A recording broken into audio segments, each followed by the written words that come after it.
ನಮಸ್ಕಾರ. ಬೆಂಗಳೂರು ಜೆಡಿಎಸ್ ಕೇಂದ್ರ ಕಚೇರಿಯಲ್ಲಿ ಕೇಂದ್ರ ಸಚಿವ ಎಚ್.ಡಿ. ಕುಮಾರಸ್ವಾಮಿ ಸುದ್ದಿಗೋಷ್ಠಿ ನಡೆಸಿ ರಾಜ್ಯದ ರಾಜಕೀಯ ಬೆಳವಣಿಗೆಗಳು, ಇತ್ತೀಚಿನ ವಿಧಾನ ಪರಿಷತ್ ಚುನಾವಣೆಯ ಫಲಿತಾಂಶ ಹಾಗೂ ಪಕ್ಷದ ಸಂಘಟನಾ ವಿಚಾರಗಳ ಕುರಿತು ಪ್ರತಿಕ್ರಿಯೆ ನೀಡಿದ್ದಾರೆ. ರಾಜ್ಯ ಸರ್ಕಾರದ ಕಾರ್ಯವೈಖರಿಯನ್ನ ಟೀಕಿಸಿದ ಅವರು ಜನರ ಸಮಸ್ಯೆಗಳ ಬಗ್ಗೆ ಸರ್ಕಾರ ಗಮನ ಹರಿಸಬೇಕು ಎಂದರು. ಇದೇ ವೇಳೆ ಜೆಡಿಎಸ್ ಕಾರ್ಯಕರ್ತರು ಪಕ್ಷ ಸಂಘಟನೆಗೆ ಹೆಚ್ಚಿನ ಒತ್ತು ನೀಡುವಂತೆ ಕರೆ ನೀಡಿದ್ದಾರೆ. ರಾಜ್ಯದ ಪ್ರಸ್ತುತ ರಾಜಕೀಯ ಪರಿಸ್ಥಿತಿ, ಅಭಿವೃದ್ಧಿ ವಿಚಾರಗಳು ಹಾಗೂ ಜೆಡಿಎಸ್ನ ಮುಂದಿನ ನಡೆ ಕುರಿತು ಕುಮಾರಸ್ವಾಮಿ ತಮ್ಮ ಅಭಿಪ್ರಾಯಗಳನ್ನ ಹಂಚಿಕೊಂಡರು. ಹಿರಿಯೂರು ಕ್ಷೇತ್ರಕ್ಕೆ ಸಂಬಂಧಪಟ್ಟ ಹಾಗೆ ಪಕ್ಷದ ಮುಖಂಡರುಗಳ ಸಭೆ ಕರೆದಿದ್ದೇನೆ. ಹಿರಿಯೂರಿನ ವಿಧಾನಸಭಾ ಚುನಾವಣೆ ಅಕಾಲಿಕವಾಗಿ ಸುಧಾಕರ್ ಅವರ ಮರಣದ ಹಿನ್ನೆಲೆಯಲ್ಲಿ ಯಾವಾಗ ಬೇಕಾದ್ರೂ ಚುನಾವಣೆ ಬರಬಹುದು. ಆ ದೃಷ್ಟಿಯಿಂದ ಇವತ್ತು ಎಲ್ಲ ನಮ್ಮ ಮುಖಂಡರುಗಳ ಅಭಿಪ್ರಾಯ ಪಡೆಯತಕ್ಕಂಥದ್ದು ಆ ಒಂದು ಹಿನ್ನೆಲೆಯಲ್ಲಿ ಕರೆದಿದ್ದೇನೆ. ಇದು ಒಂದು ಭಾಗ ಹಿರಿಯೂರಿನ ವಿಷಯ. ಅದರ ಒಂದು ನಮ್ಮ ಮಾಧ್ಯಮದ ಮಿತ್ರರಲ್ಲಿ ಒಂದು ಮನವಿ ನಾನು ಮಾಡತಕ್ಕಂಥದ್ದು, ಮೊನ್ನೆ ನಡೆದಂತ ವಿಧಾನ ಪರಿಷತ್ತಿನ ಚುನಾವಣೆ, ನಾನು ಚುನಾವಣೆ ಗೆಲ್ತೀನಿ ಅಂತ ಅಭ್ಯರ್ಥಿ ಹಾಕಿದ್ದಲ್ಲ, ಇದು ಮುಂದಿನ ದಿನಗಳು ಯಾವ ರೀತಿ ಆಗಬಹುದು ಅಂತ ಪರೀಕ್ಷೆ ಮಾಡ್ಲಿಕ್ಕೆ ಆಗ್ತದೆ. ಅದು ನನ್ನ ಪಕ್ಷ ಯಾವ ರೀತಿಯಲ್ಲಿ ಈಗಿರ್ತಕ್ಕಂಥ ಪರಿಸ್ಥಿತಿನಲ್ಲಿ ಒಂದು ಧೈರ್ಯವಾದಂತ ನಿರ್ಣಯಗಳನ್ನು ಮಾಡ್ತಾರೆ ಅಂತಕ್ಕಂಥದನ್ನ ಪರೀಕ್ಷೆ ಮಾಡಬೇಕು ಅಂತ ಅಭ್ಯರ್ಥಿ ಆಗಿ 2 ಸಭೆ ಮಾಡಿದ್ದೆ. ಎಲ್ಲಾ ಶಾಸಕರುಗಳು ಸಭೆನಲ್ಲಿ ಇಲ್ಲ ಅಭ್ಯರ್ಥಿ ಹಾಕ್ಲೇಬೇಕು ಅಂತಕ್ಕಂಥದ್ದು ಹಠ ಮಾಡದಂಥದ್ದು ಎಲ್ರು ಅವರ ಎಲ್ಲರ ಅಭಿಪ್ರಾಯದ ಮೇರೆಗೆ ಹಾಕಿದ್ದೆ. ಈಗ ನೆನ್ನೆನೂ ಸಭೆ ಕರೆದಿದ್ದೆ. 17 ಶಾಸಕರು ನೆನ್ನೆ ಸಭೆಯಲ್ಲಿ ಭಾಗವಹಿಸಿದ್ದೆ, ಎಕ್ಸೆಪ್ಟ್ ಗಿರಿದೇವಿ. ಎಲ್ಲರೂ ಸಹ ಅವರವ್ರದೇ ಆದಂತ ಇದನ್ನ ಕೊಟ್ಟಿದ್ದಾರೆ. ಒಂದು ನಾನು ವಿಶೇಷವಾಗಿ ಮನವಿ ಮಾಡೋದು, ಈ ಒಂದು ವಿಧಾನ ಪರಿಷತ್ತಿನ ಚುನಾವಣೆಯಿಂದ ಬಿಜೆಪಿ ಮತ್ತು ಜೆಡಿಎಸ್ ನ ಮೈತ್ರಿ ಎಲ್ಲ ಒಂದ್ ಕಡೆ ಬಿರುಕು ಬಿಡಬಹುದು ಅಂತಕ್ಕಂಥ ಒಂದು ವಿಶ್ಲೇಷಣೆಗಳೇನಿದೆ, ಆ ಒಂದು ವಿಶ್ಲೇಷಣೆಗಳಿಗೆ ನಾನು ಹೇಳ್ತಕ್ಕಂಥದ್ದು, ಯಾವುದೇ ಕಾರಣಕ್ಕೂ ಬಿಜೆಪಿ ಮತ್ತು ಜೆಡಿಎಸ್ ನ ಮೈತ್ರಿನಲ್ಲಿ ಯಾವುದೇ ರೀತಿಯ ಬೆರುಕನ್ನ ಯಾರು ತರಲಿಕ್ಕೆ ಸಾಧ್ಯ ಇಲ್ಲ. ಅದನ್ನ ಬಹಳ ಸ್ಪಷ್ಟವಾಗಿ ನಾನು ಹೇಳ್ತೇನೆ. ಈಗ ನಾನು ಅಭ್ಯರ್ಥಿ ನಿಲ್ಲಿಸಬೇಕಾದ್ರೂ ಬಿಜೆಪಿಯ ಹೆಚ್ಚುವರಿ ಮತಗಳ ಬಗ್ಗೆ ವಿಜೇಂದ್ರ ಅವ್ರಿಗೂ ಮಾತಾಡಿದ್ದೇನೆ, ಅಲ್ಲಿಂದ ಅಶೋಕ್ ಅವ್ರಿಗೂ ಮಾತಾಡಿದ್ದೆ, ಬಿಜೆಪಿಯ ರಾಷ್ಟ್ರೀಯ ಅಧ್ಯಕ್ಷರಿದ್ದೇನೂ ಮಾತಾಡಿದ್ದೆ. ಅವರೆಲ್ಲರೂ ಸಹಮತವೂ ಇತ್ತು. ಅದರಿಂದ ಇಲ್ಲಿ ಈಗೇನ್ ನಡೆದಿರ್ತಕ್ಕಂಥ ಘಟನೆ ಇದೆ, ಇದು ಒಂದು ನಾನು ಹೇಳ್ತಕ್ಕಂಥದ್ದು, ಕಳೆದ 3 ವರ್ಷದಿಂದ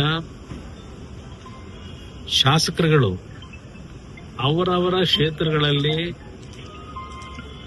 ಜನತೆಯ ನಿರೀಕ್ಷೆಗಳಿಗೆ ಕೆಲಸ ಮಾಡ್ಲಿಕ್ಕಾಗಿಲ್ಲ. ಜನತೆಯ ನಿರೀಕ್ಷೆಗೆ ಪ್ರತಿಯೊಂದು ಕಡೆ ಕಾರ್ಯಕರ್ತರು, ಜನಗಳು ಕೆಲಸ ಆಗಿಲ್ಲ ಅಂತಕ್ಕಂಥ ಒಂದು ಅಸಮಾಧಾನಗಳು ಇರ್ತಕ್ಕಂಥದ್ದು ನೋಡಿದ್ದೇನೆ. ಅದು ಜೆಡಿಎಸ್ ಪಕ್ಷ ಇಲ್ಲ ಬಿಜೆಪಿ ಪಕ್ಷದ ಅಷ್ಟೇ ಶಾಸಕರ ಪರಿಸ್ಥಿತಿ ಅಲ್ಲ, ಕಾಂಗ್ರೆಸ್ನ ಶಾಸಕರು ಪರಿಸ್ಥಿತಿನೇ ಹಲವಾರು ಜನಕ್ಕಿದೆ. ಕ್ಷೇತ್ರದಲ್ಲಿ ಕೆಲಸ ಆಗಿಲ್ಲ ಅಂತಕ್ಕಂಥ ಒಂದು ಅಭಿಪ್ರಾಯಗಳೇನಿದೆ, ಅಸಮಾಧಾನ ಏನಿದೆ, ಅದರ ಹಿನ್ನೆಲೆಯ ಈ ಒಂದು ಚುನಾವಣೆ ಸ್ವಲ್ಪ ಪರಿಣಾಮ ಬೀರಿದೆ.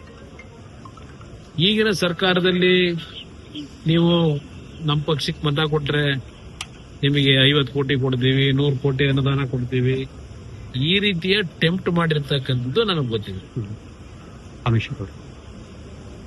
ಯಾತಕ್ಕೆ ನೀವು ವೋಟ್ ಹಾಕ್ಬೇಕು, ನಿಮ್ಮ ಅಭ್ಯರ್ಥಿ ಗೆಲ್ತಾರ? ನಾವು ಗೆಲ್ತಾರೆ ಅಂತ ಹಾಕಿದ್ದಲ್ಲ. ನಾನು ಹಾಕ್ಬೇಕಾದ್ರೆ ನಾನೇನು ಅಂತ ಮುಟ್ಟಾಳನ್ನ 20 ವರ್ಷ ರಾಜಕೀಯ ಮಾಡಿ ನನಗೇನು ಗೆಲ್ತೀವಿ ಅಂತಕ್ಕಂಥದ್ದು ಆಶಾಭಾವನೆಯನ್ನು ನಾನೇನು ಇಟ್ಕೊಂಡಿರಲಿಲ್ಲ. ಯಾಕೆಂದ್ರೆ ನಮ್ಗೆ ಇದ್ದಂಥದ್ದೇ ನಮ್ಮ 18 ಮತದಲ್ಲಿ 1 ಮತ ಆಲ್ರೆಡಿ ಹೊರಗಿದ್ದು 17 ಪ್ಲಸ್ ಬಿಜೆಪಿಯ ಹೆಚ್ಚುವರಿ ಮತಗಳು 6 ಮತಗಳು ಅದು ಬರಬಹುದು ಅಂತಕ್ಕಂಥ ಇಲ್ಲ. ಅದ್ರ ಜೊತೆಗೆ 30 ಓಟ್ ಅವ್ರು ಹಾಕೊಂಡ ಮೇಲೆ 4 ಮತ ನಮಗ್ ಬರ್ತಿತ್ತು. ಅದಾದ ಮೇಲೆ 30 ಓಟಿನ ಒಂದು ಟ್ರಾನ್ಸ್ಫರ್ ಏನಿದೆ ಅದ್ರ ಪ್ರಕಾರ ಇನ್ನೊಂದು 4 ಮತ ಬರ್ತಿತ್ತು. 8 ಮತಗಳು ಅಂದ್ರೆ 17 ಪ್ಲಸ್ 8 25 26 ರೂಪಾಯಿ ನಿಲ್ತಿದ್ದನು. ಅದು ನನಗೆ ಗೊತ್ತಿದ್ದದು.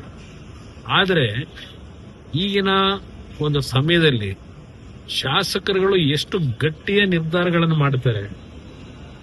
ಅಭಿವೃದ್ಧಿಗಳಾಗಿಲ್ಲ ಅಂತಕ್ಕಂಥ ಹಿನ್ನೆಲೆಯಲ್ಲಿ ಈಗಿನ ಸರ್ಕಾರಗಳ ಒಂದು ಆಮಿಷಗಳೇನಿದೆ, ಕ್ಷೇತ್ರದಲ್ಲಿ ಜನತೆಯ ಒಂದು ವಿಶ್ವಾಸ ಗಳಿಸ್ಕೊಳ್ಳಲಿಕ್ಕೆ, ಈಗ 2 ವರ್ಷಕ್ಕೆ ಚುನಾವಣೆ, ಆ ಹಿನ್ನೆಲೆಯಲ್ಲಿ ಬಹುಶಃ ಕೆಲವು ಶಾಸಕರುಗಳು 50 ಕೋಟಿನೋ 100 ಕೋಟಿನೋ ಅನುದಾನ ಸಿಗುತ್ತೆ ಅಂತ ಹೇಳಿ ಪಾಪ ಸ್ವಲ್ಪ ಚಂಚಲ ಮನಸ್ಸು ಆಗಿರಬಹುದು.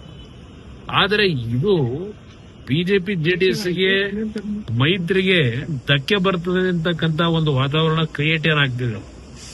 ಏನಾದ್ರು ಕಾಂಗ್ರೆಸ್ನವ್ರಿಗೆ ಬೇಕಿದೆ ಇದು.